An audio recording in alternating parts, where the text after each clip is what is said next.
हाँ जी। राम राम जी। क्या हाल चाल आपके? उम्मीद करता हूँ आप और आपका परिवार ठीक ठाक होगा।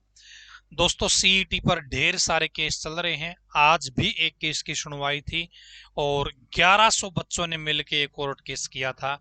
किस विषय पे कोर्ट केस है वो भी बताऊंगा। आज क्या हुआ है, क्या राहत मिली है, कौन जीता है कौन हारा है, ये भी बताऊंगा। यदि आप इंटरेस्टेड हैं जानने में तो आप इस वीडियो को लास्ट तक देखते रहिए।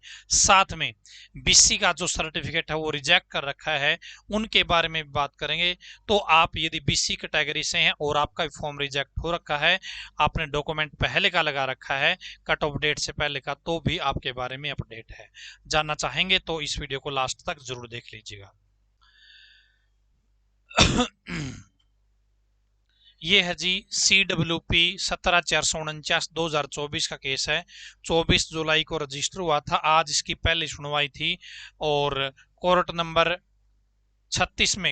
नंबर 36 में सुनवाई थी। अर्जेंट में ये केस लगा था 111 नंबर पे।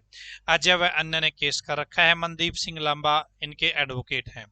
तो दोस्तों, आज क्या हुआ, इन्होंने क्या बात रखी थी कि भाई 3-4 साल से, मतलब या ये कहें कि हर साल जो सीईटी होना था वो सीईटी नहीं हुआ।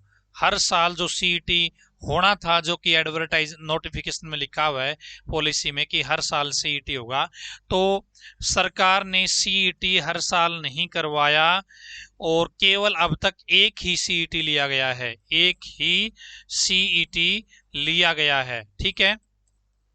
तो ठीक है, आपने एक सीईटी ले लिया, हमने वो सीईटी दिया भी था, लेकिन उस टाइम पे हमारी परफॉर्मेंस कमजोर रही, ठीक है। लेकिन अब 2-3 साल हो गए हैं उस एग्जाम को लिए हुए, अब हमारी तैयारी बहुत बढ़िया हो गई है, तो सरकार ने दोबारा सीईटी क्यों नहीं लिया? यदि दोबारा सीईटी ले लेती सरकार, हम अच्छा स्कोर इसके अंदर कर लेते, तो हम आज जितनी भर्तियां आई हुई है इनके अंदर अपने आप को अपीयर कर पाते, ठीक है। यहां पर एक बच्चे ने पहले सीईटी का एग्जाम दिया था, उसके नंबर थे दोस्तों 59, ठीक है। फिर कुछ टाइम बाद ग्रुप डी भर्ती का सीईटी हुआ, ग्रुप डी का सीईटी हुआ, उसमें उस बच्चे के नंबर आए 78। अब यहाँ पे इतना गैप आ गया थोड़े से टाइम के दौरान। तो अब देखो, अब अगला सीईटी होता तो कितना समय बच्चे को मिल गया होता और उसके नंबर आज दोस्तों हो सकता था भाई साहब 85 भी हो जाते। अब 85 होते तो भाई साहब वो हरियाणा पुलिस में भी लग सकता था और वो और अन्य पोस्ट के लिए भी अपने आप को अपीयर कर पाता। लेकिन हरियाणा सरकार ने गलती ये कर दी कि हरियाणा सरकार ने मौका ही नहीं दिया, नए सीईटी के फॉर्म ही नहीं भरवाए। इसीलिए कोर्ट केस किया था कि या तो आप हमें इन्हीं भर्तियों में एडमिट मतलब शामिल करवा दो, प्रोविजनली जो भी आपको करवाना है, लेकिन इन्हीं भर्तियों के अंदर हम एग्जाम के अंदर बैठ पाए, मेंस एग्जाम में बैठ पाए। ये कोर्ट केस हुआ था। अभी एक लड़की ने, मनदीप सिंह लांबा जो एडवोकेट है, इनकी गाइडेंस में एक केस हुआ था। अंकिता को प्रोविजनली शामिल कर दिया गया, ठीक है। उनको कोर्ट ने बोल दिया कि भाई इस लड़की को प्रोविजनली शामिल कर लो, ये आपकी गलती है, हरियाणा सरकार ने अपने पेपर नहीं करवा दो।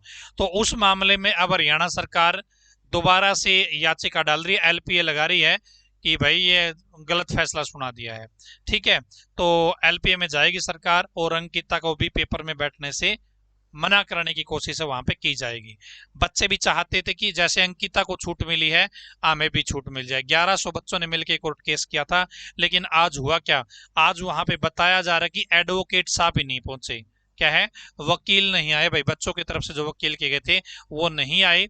हाँ, और ना ही एजी साहब आए। एजी साहब यानी कि सरकार की तरफ से कोई और अन्य वकील आए थे, अन्य स्टाफ आता, एजी साहब नहीं आए, और बच्चों की तरफ से भी एडवोकेट नहीं पहुंचे। इसलिए क्या हुआ, कुछ बच्चे बता रहे हैं कि वहां पे जो जिन बच्चों ने कोर्ट केस कर रखा है कि एक आध पॉइंट जज साहब की परमिशन से उन्होंने बताए और एक नई डेट दे दी गई है। वो नई डेट अभी तक वेबसाइट के ऊपर पब्लिक नहीं हुई है, मैं टेलीग्राम पे डाल दूंगा जैसे ही वो वेबसाइट पे पब्लिक होगी। फिलहाल दोस्तों इन बच्चों का कुछ भी नहीं हुआ, इनको राहत नहीं मिली है, बल्कि जज साहब ने कहा कि भाई HSSC तो एलपीए लगा रही है, ठीक है, जो अंकिता को छूट मिली थी उसके बेस पे भी। तो एडवोकेट साहब नहीं थे, एजी साहब नहीं थे, इसीलिए मामला नेक्स्ट डेट पे चला गया है। नेक्स्ट डेट अभी वेबसाइट पे अपलोड नहीं हुई है, जैसे ही अपडेट होगी मैं टेलीग्राम पे शेयर कर दूंगा। तो ये आज की अपडेट थी दोस्तों, ठीक है। आपको क्या लगता है कमेंट बॉक्स में जरूर बताइएगा। आज की इस वीडियो में इतना ही, धन्यवाद। भगवान करे आप सभी का समय शुभ रहे।